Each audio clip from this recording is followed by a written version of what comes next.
Open all the windows. What? You want me to make your life difficult? Because I love making people's lives difficult. Really? There you go. Put your hands up there. I got a gun on my side. Okay. Where's the gun? Please. Where's the gun? On my right hand. Okay. On my right hand. For my safety and your safety, we're gonna do this today, okay?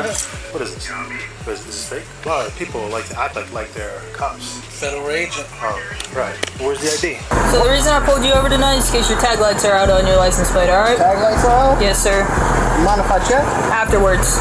Afterwards? I can't check right now? Not right now. Do you understand if you get out of the vehicle, you will be arrested for disobeying a lawful order? What's the lawful order? Excuse me. What are you doing? I'm giving you a ticket. For what? For one, you parked illegally, and two, your lights aren't on. You clearly see I'm a police officer. I'm here on official police business. What does that mean? Means I'm on police business. I can park wherever I want. What's up? Open the door. I need to talk to you. I need you to come outside and talk to me real quick. Okay, why? I have some questions to ask you. Come on out. Okay, ask them. I'm in bed, man. You're scaring my dogs. I'm investigating something right now. I need you to come out so I can talk to you. Why? Welcome back, Post-Pollock viewers. Dave Epstein here to talk to you today about, I don't want to say police officers misbehaving. In some cases they seem to be, some they don't. You have your own opinions on this, and I respect that. But we'll see some incidents where, let's just say, police officers did not show the proper protocol that police officers want to show when they pull people over and they interact with the public. Let's start with this one, where a police officer unknowingly pulls over an FBI agent. This arrogant police officer didn't know that he had pulled over an FBI agent. The cop treated him disgustingly by harassing him, but when he realized what he had done, it was already over. Favorite, open all the windows. What? Open all the windows. You want me to make your life difficult? Because I love making people's lives difficult. Really? There you go. I just did that. What are you going to do about it? Nothing. Okay. Can you call your supervisor? Are you deaf? You call your supervisor? Oh, there's no supervisor. There's no supervisor. No, there is no supervisor. Put your hands up there. I got a gun on my side. Okay. Where's the gun? Please. Where's the gun? On my right hand. Okay. On my right hand. For my safety and your safety, we're going to do this today, okay? Oh, you have a license to carry this? Where I'm from, right? Do you have a... I sure enough do. It's called a concealed carry permit. Listen, my license is around my neck. Oh. I carry it around my neck. What is this? Is this fake? A lot of people like to act like they're cops. Federal agent. Oh, right. Where's the ID? Federal agent. Okay. So now my badge don't even make a difference. So you're a cop. So why wouldn't you tell me? Yep. You been drinking today? Drinking, sir. We don't drink. I smell alcohol emanating from the vehicle. Actually, we're doing an investigation on... You didn't call your sergeant here, neither. There's so no the sergeant. things that we supposed to do here, right? Okay. You could have just identified yourself as... When I showed you my badge and you grabbed my badge, you still didn't believe it was real. Because people impersonate officers all the time. I'll make sure when I see your sergeant, we'll make sure. Well, we don't have to go that far, okay? No, we won't. We'll go farther than that. We'll make sure we talk to the... We'll make sure we do a lot of things on this. I'm pretty sure you probably have other offenses against you. But you have a nice day, and I continue to have a mind. Listen. I appreciate you, sir. Listen. Sir, I appreciate you. Okay, folks, it's almost as though part of me thinks or wants to think that was a setup, that was a dramatic thing, that somebody did, that didn't actually happen, but somebody acted it out, because it's just such horrific conduct by this cop. I like to make people's lives miserable. I like to, just an arrogant, rude, snotty jerk. And he's acting that way to this guy that he finds out is an FBI agent. Well, we don't have to go that far. Everything about that stop, everything he did was wrong. The way he deals with the guy, says there is no supervisor. There's always a supervisor. If somebody wants a supervisor, you could still proceed as a police officer. For example, if a crime's been committed and you need to put somebody in custody, you don't have to wait for your supervisor to get there. But if somebody starts asking for a supervisor, probably better for you to get one there to protect yourself. Again, he's so textbook, horrific, rude, unprofessional, that it almost looked like that was a setup video. I don't know. I'm going to assume it wasn't, that it was body cam. And if it was, let me tell you something. Whoever that police department is, you should fire that guy now. You should get rid of him right away, because that guy is a disaster waiting to happen. If that's the way he deals with the public and just picks a guy, and just the way he talked to him was beyond rude. It was snotty. It was arrogant. He just should not be a police officer. Again, a part of me is wondering, was that a put on, were they acting? Because it was just so horrible that if any IA director were to look at that, if they were to ask me as the attorney, I'd say I would get rid of this guy, even if you run the risk of him suing you for not having enough to fire him. Because to me, that is a guy who completely thumbs his nose at the law, the standards expected of a police officer. And I would imagine that, like in New Jersey, the Civil Service Commissioner would back you up on that. Okay, folks, the next video we're going to watch, it's called How IQ 200 Lawyer Handles Tyrant Police. I didn't know that we lawyers were advertising our IQs, but, well, let's see what this is. The reason I pulled you over tonight is in case your tag lights are out on your license plate, alright? Tag lights are out? Yes, sir. You mind if I check? Afterwards. Afterwards? I can't check right now? Not right now. Why not? Because I'm telling you you can't. I'm pretty sure it's my right that I can check if you're saying that my light is out. I am telling you to stay in the vehicle, which is a lawful For what order. reason? Because I do not want you out of the vehicle right now. That's not a lawful command. I am telling you to stay in the vehicle now. Do you understand if you get out of the vehicle, you will be arrested for disobeying a lawful order? What's the lawful order? Alright, do you have your driver's license? Call your supervisor down here. You saw me take my driver's license out. Call your supervisor down here. Let me have your... Call your supervisor down For here. what reason? I'm requesting a supervisor. It is your policy to get your supervisor out here when a citizen requests a supervisor. For what reason? Thank you. For what reason?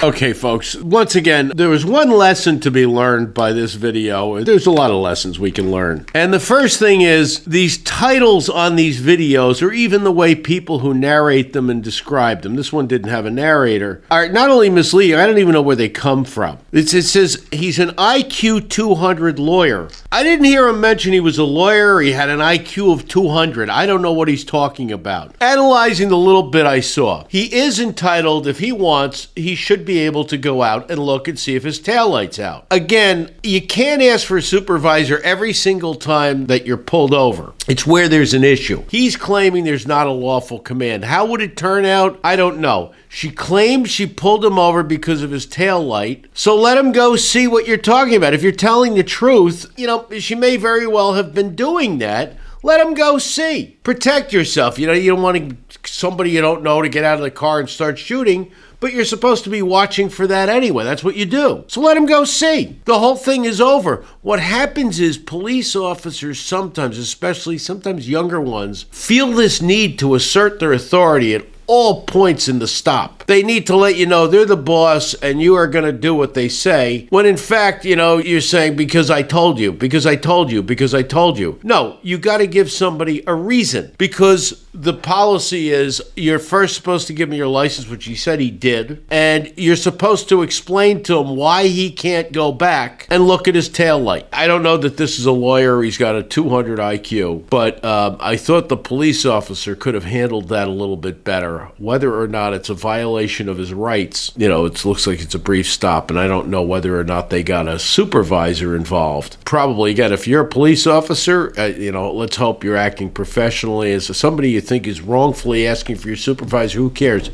Go get them. So this guy says he wants a supervisor. If you have been behaving professionally, you have your body camera on, that will protect you. Because otherwise, no, I said so, because I said so. Because I said so are words that get police officers in trouble. I know that sounds sophomoric and silly, but it gets you in trouble. Because that's our policy. Our policy is you have to do what I say within reason. It has to be a lawful command. That was what he was talking about. Your obligation as a citizen is to follow lawful commands. If a command is not lawful, you don't have to follow it. Here's where the problem arises. Aren't a lawyer probably, or maybe you are, maybe you're not a lawyer who's familiar with all this stuff. You don't know whether a command is going to be determined to be lawful. So if you decide not to follow it, you may end up finding out that it was lawful and you failed to follow it, and it's called obstruction or resisting arrest, or failure to follow a lawful command of a police officer. On the flip side, if you're the police officer, you force somebody to do something that was commanded unlawfully, then you've got a problem. You're going to be dealing with IA, you may have to deal with civil rights suits. Why bother with it? Just explain to him why he can't, or let him go see his taillight. Again, if his taillight's out and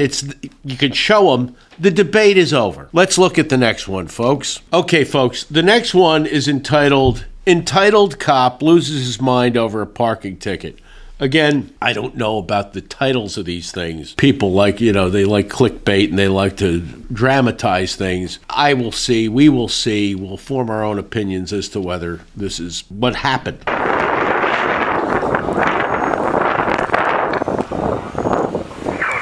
Excuse me.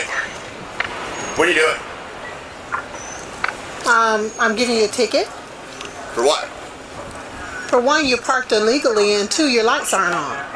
You can clearly see I'm a police officer. I'm here on official police business. What does that mean?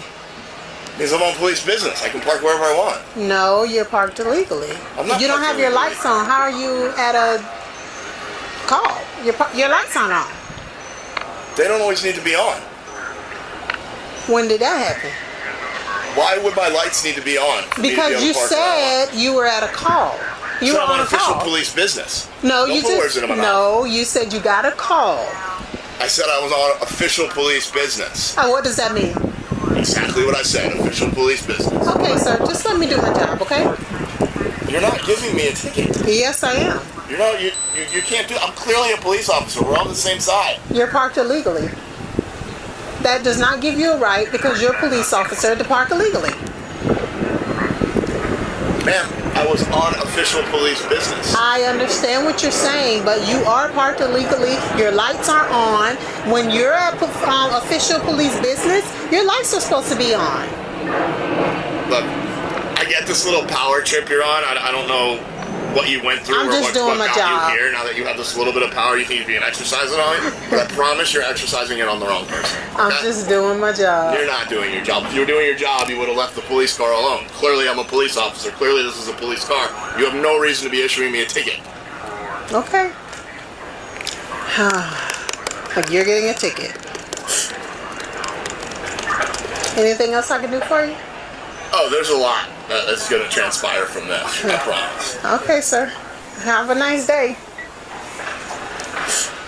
Okay, folks. Well, it appeared that his body cam from the very beginning of the video was picking up what that official police business was, and that was the cup of coffee in his hand, which he no doubt went to pick up on official police business. If he had official police business, what he should have said is there was a robbery reported, there was a burglary reported, somebody had a suspicious car, a suspicious something. If you're going to even make it up, make it a good one. Don't just say, I'm a police officer and that's my car. Because you're not allowed to park illegally, even if you are a police officer, unless you are there on police business. Now, this meter person, this parking authority police officer, obviously she does seem to have an agenda, or she wants to make a point, because usually, they call it the blue wall, the code of blue. They don't, police officers don't want to harm each other, so to speak. And she's making a point here that even police officers have to follow the law. The fact of the matter is, unless he could explain what his official police business was, she's in the right. He can't park there. But he starts up with the, okay, I don't know what kind of power trip you're on, and he's doing this with his body cam on. It just looks, it's bad form. It doesn't look good. It makes him look bad. She was professional throughout. So you're not going to give me a ticket. I'm here on police business. She's like, what does that mean? Your lights aren't on. That is when the police officers are there on police business. That's how they usually signify, I'm pulled over here because I'm on a call. She was right to give him a ticket. Now, I will say this. She's not going to be a very popular person down at the station house, because that's the way these things work. On the other hand,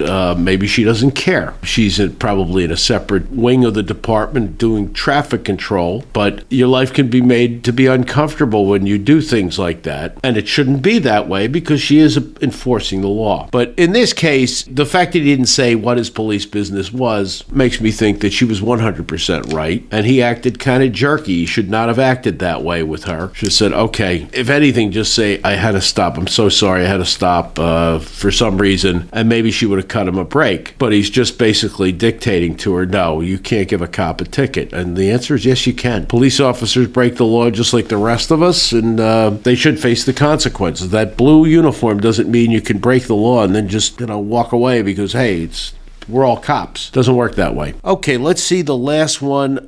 It doesn't really have, it has hashtag titles, but I know it's about an officer who's trying to get somebody to come to the door and come out of his apartment or home. Well, let's just see it. Hello, what's going on?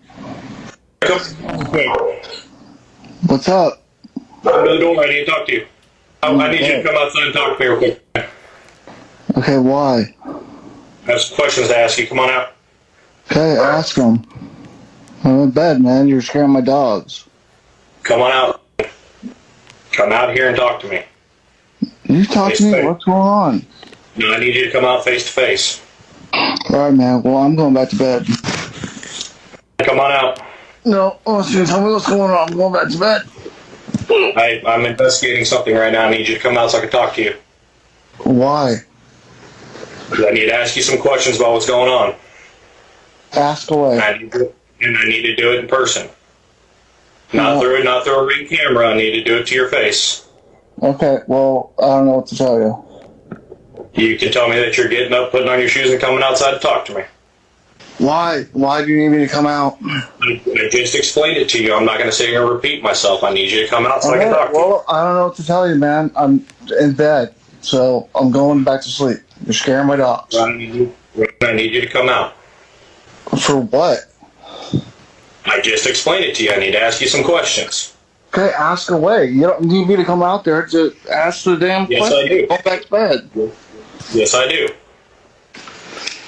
I need you to come out here and talk. Okay, well, ask away, man.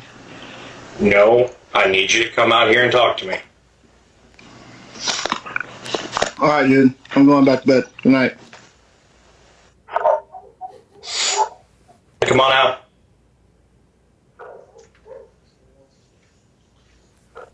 Okay, that's it, folks. He's going back to bed. I gotta tell you, number one, I love this. I love the guy's repartee with the police officer. Hey, listen, you're scaring my dogs. But here's the fact. Guy keeps saying, I need to talk to you. Why does he say what he wants to talk to him about? Because unless he's in hot pursuit and knows that a guy just committed a crime, he's got the right guy and he ran and hid in that house. In which case, he'd have the hot pursuit argument that he could probably even kick down the door. He's in hot pursuit of a criminal. He needs a warrant to force somebody to come out and talk to him. You can't just say, I want to talk to you because I want to talk to you. I want to know what's going on. Why don't you just tell him? Tell him why you're there. Maybe he will talk to you. Maybe he won't. Obviously, he didn't want to talk to you. If you must talk to him, go get a warrant for the person or to search his home or something. But you can't force somebody to talk to you. You absolutely can't. You can't just go to his door and say, come on out, you have to talk to me. The guy was within his rights. I got to tell you, that's some chutzpah for the guy knows a police officer's out there saying, I got to go to bed. Hey, listen, man, I'm sleeping. You get lost, Buster. You know, the fact of the matter is, I mean, I hope the guy doesn't drive around town too much because he's going to get pulled over a lot now. If they had a reason to really talk to him, if he's a suspect or he's a material witness, there are ways to get him to come to talk to you. He may choose not to talk to you and say, I want to have a lawyer present, or he may just choose not to say anything. If somebody chooses to do that, you are under no compulsion to talk to them. Your Fifth Amendment right, and even if you're not going to incriminate yourself, they can't just come and say, you have to talk to us. They can subpoena you to testify before a grand jury if they think you have information. Be pretty stupid if they don't know what you're going to say, but otherwise, they can't just come to your house and say, come out and talk to us. So let that be a lesson to you folks. If that happens, you go right back to bed. Make sure your dogs aren't scared. Hopefully the police officer had a reason for doing that, and hopefully all of this got sorted out at some point, and the gentleman whose house they visited got a good beauty night's rest, and everything was wonderful. I hope you enjoyed the video, folks. Hope you learned something. I learned how to talk to police through a wall, and I hope you hit like and subscribe, and I hope you comment, and we'll see you next time. Dave Epstein signing off for Post Pollock.